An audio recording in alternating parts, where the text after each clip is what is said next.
بسم اللہ الرحمن الرحیم۔ السلام علیکم۔ سلطان مراد ترکستان کا بادشاہ اور اسلامی دنیا کا حکمران تھا۔ عیسائیوں کی بڑی حکومتیں بھی اس کے نام سے کامتی تھیں۔ یوں تو ہر مسلمان حکمران کو عمارتیں بنوانے کا شوق رہا ہے، لیکن سلطان مراد مسجدوں کی تعمیر میں بہت دلچسپی رکھتا تھا۔ ایک دفعہ اس نے اپنے دل میں ایک مسجد کا نقشہ بنایا۔ یہ مسجد اس کے خیال کا حسین مراقہ تھی۔ اس دور میں ایک معمار کو بلا کر وہ نقشہ دکھایا گیا اور مسجد کی تعمیر پر لگا دیا۔ وقت گزرتا گیا، مسجد آہستہ آہستہ بنتی رہی اور لاکھوں اشرافیاں خرچ ہو گئیں۔ آخر مسجد مکمل ہو گئی، جو ایک اچھی عبادت گاہ تھی۔ معمار بڑے دعوے کے ساتھ بادشاہ کے حضور حاضر ہوا اور عرض کی، حضور مسجد تیار ہے، ملاحظہ فرمائیے۔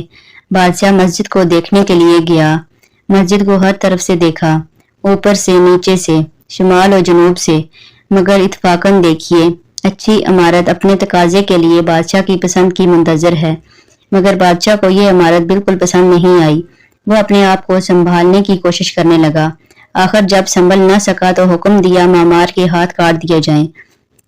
اتنا کہنا تھا کہ جلاد نے فوراً ہاتھ کاٹ دیے۔ معمار کو یہ سزا بلا وجہ ملی تھی۔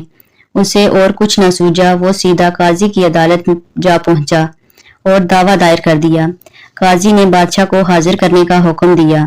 جب بادشاہ حاضر ہوا تو عدالت میں معمار بھی کھڑا تھا۔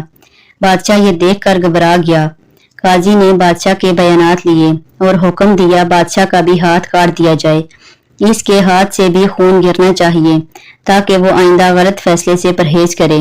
بادشاہ نے قاضی کا فیصلہ سنا تو اپنا ہاتھ آگے بڑھایا۔ معمار نے دیکھا تو اس کی چیخیں نکل گئیں اور بولا، میں نے انصاف پا لیا، میں نے انصاف پا لیا۔ میں بادشاہ کو اپنا خون معاف کرتا ہوں اور کسی بھی دباؤ کے بغیر بادشاہ کو بخشتا ہوں۔ اتنا سننا تھا کہ بادشاہ کی جان میں جان آئی۔ اس نے معمار کو بہت ساز و سامان دے کر رخصت کیا اور اللہ کا شکر ادا کیا کہ قاضی اسلامی احکام کے لیے اس قدر دلیر ہیں کہ بادشاہ کو بھی مجرم قرار دیتے ہیں۔ دوسرا واقعہ، دو آدمی قاضی کی عدالت میں کھڑے تھے۔ ان میں سے ایک نے دعویٰ کیا کہ میں نے اپنے ساتھی کو مال بطور امانت دیا تھا۔ جب میں نے مطالبہ کیا تو اس نے دینے سے صاف انکار کر دیا۔ قاضی نے مدعی الہ سے اس امانت کے متعلق پوچھا۔ اس نے کہا، میں نے مال لیا ہی نہیں، یہ جھوٹ بول کر مجھے بدنام کر رہا ہے۔ اس کے پاس کوئی دلیل ہے تو پیش کرے، ورنہ میں قسم دینے کے لیے تیار ہوں۔ قاضی نے مدعی سے پوچھا۔ مدعی نے جواب دیا، یہاں سے کچھ فاصلے پر ایک درخت ہے، ہم نے پہلے اس کے سائے میں بیٹھ کر کھانا کھایا، پھر میں نے اپنا مال اس کے سپرد کر دیا۔ قاضی نے کہا، تم ابھی وہاں جاؤ، شاید تمہارا مال وہیں کہیں پڑا ہو، اس جگہ کا جائزہ لے کر سیدھا میرے پاس آنا۔ وہ شخص چلا گیا۔ قاضی نے مدعی الہ سے کہا، اپنے ساتھی کے آنے تک چپ چاپ میرے پاس بیٹھے رہو۔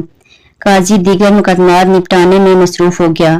قاضی سماعت کے دوران کبھی کبھی پھٹی نگاہوں سے مدعی کی طرف دیکھ لیتا تاکہ اس کے چہرے کے تاثرات جان سکے۔ وہ شخص آرام و سکون سے بیٹھا تھا۔ قاضی سماعت کے دوران یکدم اس کی طرف متوجہ ہوا اور کہا، آپ کا کیا خیال ہے؟ وہ اس جگہ پہنچ چکا ہوگا جہاں اس کا دعویٰ ہے، مال تیرے سپرد کیا تھا۔ اس نے بے حیالی میں جواب دیا، نہیں، وہ جگہ یہاں سے کافی دور ہے اور ابھی وہ راستے میں جا رہا ہوگا۔ قاضی نے غضبناک ہو کر کہا، کم بخت کمینے، تو مال لینے سے انکار کرتا ہے اور اس جگہ کا اعتراف بھی کرتا ہے جہاں تو نے مال لیا تھا۔ تو خائن، جھوٹا اور بددیانت ہے۔ اچانک یہ جملہ سن کر خوف سے کانپنے لگا اور اس نے اپنا جرم اعتراف کر لیا اور امانت واپس کر دی۔ یہ ذخامتوں کے پیکر قاضی کون تھے؟ یہ خدا ترس ام المومنین عمر بن عبدالعزیز کے انتخاب کردہ قاضی ایاز بن معاویہ تھے۔ ایاز بن معاویہ کی ذہانت ضرب المثل تھی۔ آپ کی ذہانت کا سن کر امیر المومنین نے آپ کو بصرہ کا قاضی مقرر کیا۔ لوگ علمی اور دینی امور میں پیش آنے والی مشکلات کے حل کے لیے ان کے پاس آنے لگے، بعض معلومات کے لیے اور بعض بحث و مباحثہ میں غالب آنے پر آپ سے علمی نکتہ معلوم کرتے۔ ایک کسان آپ کی خدمت میں حاضر ہوا اور اس نے پوچھا، اے ایاز، کیا شراب حرام ہے؟ فرمایا ہاں۔ اس نے کہا پھل اور پانی کو آگ پر پکایا گیا ہے، اصل میں یہ دونوں حلال ہیں، پھر آگ پر پکانے سے حرام کیسے ہوگے؟ حالانکہ ان میں کسی حرام شے کی آمیزش نہیں۔ ایاز بن معاویہ نے اس سے کہا اگر مٹی کی ایک مٹھی تجھے ماروں کیا اس سے تجھے تکلیف ہوگی؟ کہا نہیں۔ فرمایا تھوڑی مٹی ماروں اس سے تکلیف ہوگی؟ کہا نہیں۔ پھر فرمایا تھوڑی مٹی اور پانی ملا کر ایک ڈیلا بناؤں اور پھر دھوپ میں اسے خشک کر کے تجھے ماروں کیا پھر تجھے تکلیف ہوگی؟ اس نے کہا ضرور، ہو سکتا ہے اس کے ذریعے تم مجھے قتل بھی کر دو۔ بس یہی مثال شراب کی ہے، جب اجزاء کو ملا کر اسے آگ کی آنچ دی جاتی ہے تو اس میں نشہ پیدا ہو جاتا ہے جس کی وجہ سے حرام قرار دیا گیا ہے۔ محترم ناظرین، یہ تھی مدینہ کی ریاست، یہ تھا اسلام، یہ تھی اسلامی عدالت اور یہ تھے اسلامی جج۔ آج کے دور کو دیکھیں، آج کی ہماری عدالتوں کو دیکھیں، غریب پستا جاتا ہے جبکہ امیر مجرم ہونے کے باوجود باعزت بری ہو جاتا ہے۔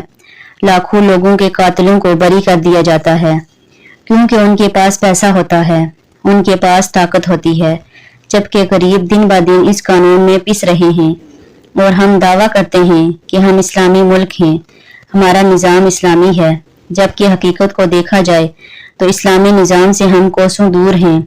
ہم صرف دعویٰ ہی کر سکتے ہیں۔